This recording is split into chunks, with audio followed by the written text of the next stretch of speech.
Good morning, YouTubers. It's Leanne Mazaray on YouTube. Thank you for coming to my channel. Today's topic is spirituality in our life. And I chose this topic today because it's a beautiful sunrise here in Florida. Still in the Thanksgiving weekend. It's the day after Black Friday. Yesterday I did a post about Black Friday and about how much we consume and do you really need all that stuff. And today I want to talk to you about spirituality in your life. Whatever that means to you. Some of us are religious practitioners of various faiths. Some of us are atheists, don't believe in God.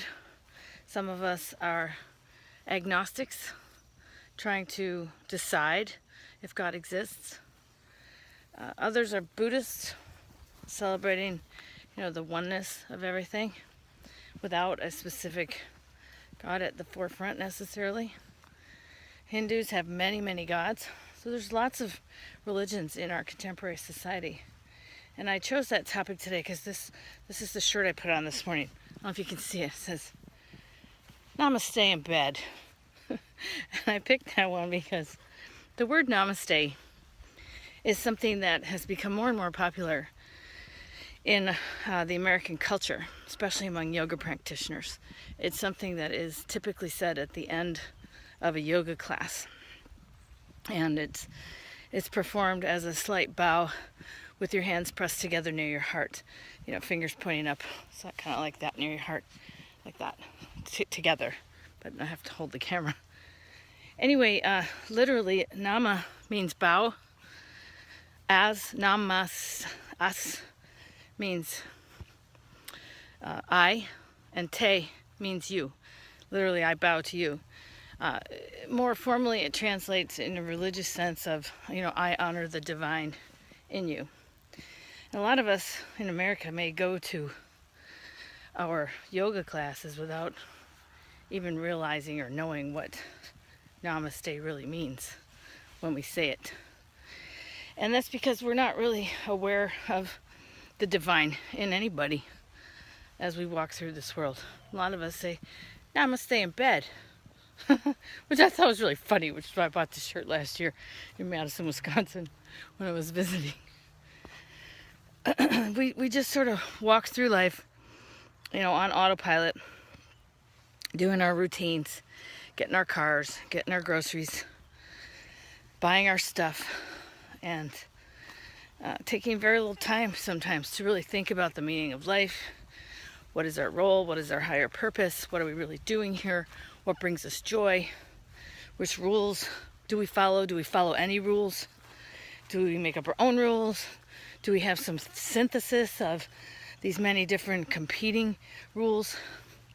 And that seems to be what turns a lot of people off from spirituality, is because it's so encased in a religion, a dogmatic religion many times, with lots of rituals and routines and practices and stories, ancient stories sometimes that don't make a lot of sense to us nowadays, don't relate to our modern world.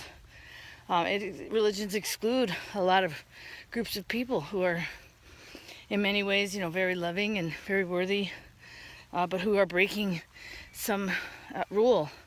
And so they can't be part of the whole of the body anymore. And this confuses a lot of us. It confuses many people, makes them turn their backs, makes them feel like they're being legislated to in terms of their religion. And particularly in this country, which is the land of the free and the home of the brave, it's kind of counterintuitive to, what we sort of believed is our birthright, which is to be free and be free to worship what we want to. But within our organized religions, there is not a lot of freedom, or there hasn't been. And as a result, many people left, or they don't really practice. I mean, they might show up now and then for high holidays or, holy days or whatever, certain rituals and feasts that are big, just like coming to vote every 4 years. You can say I voted and then not really care the rest of the year. And sometimes that's not a bad thing, because really, I'd like to think that we're more concerned with our spirituality on a personal level, that it has some kind of meaning in our daily lives, that we're talking to spirit or source energy or God or however, it manifests for you in your life. But the important point that I'm trying to make here is asking yourself, do you have any form of spirituality in your life?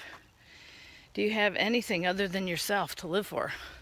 Or maybe anything other than your kids or your paycheck or your poodle?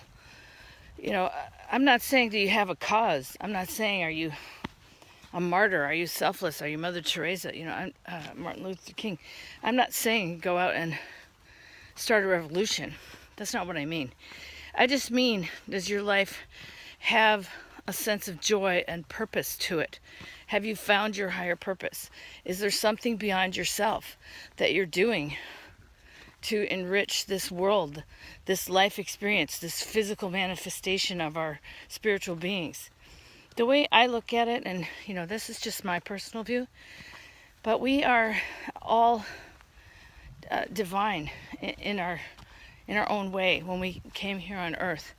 And many of us get really twisted around while we're here, really twisted around to where we can't find our center, and the center doesn't hold, and we explode or we splatter all over the wall. We just throwing stuff up in the air and seeing what sticks. And there's no purpose. There's not a consciousness of love. And to me, my higher purpose, my spirit, my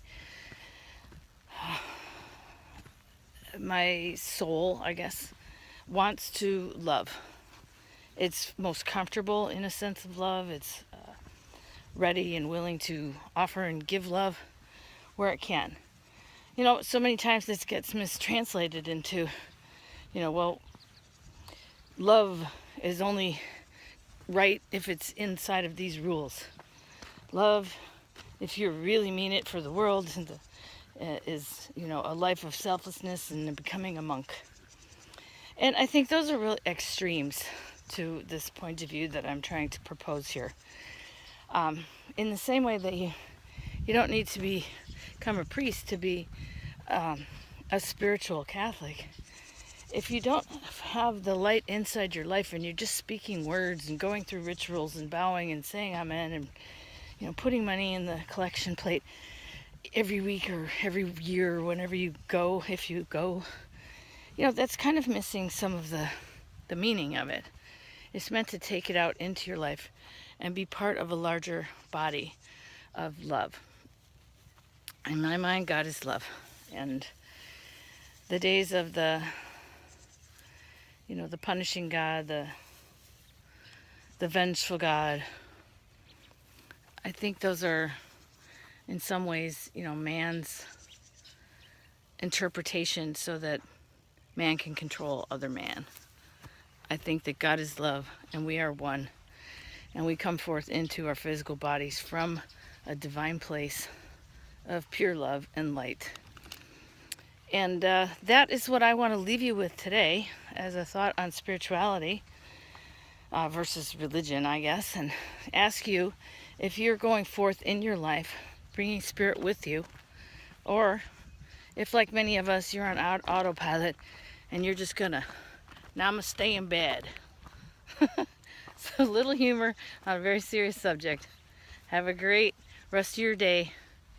Thank you for joining me. Please subscribe to my channel. Okay, I'm out. Namaste.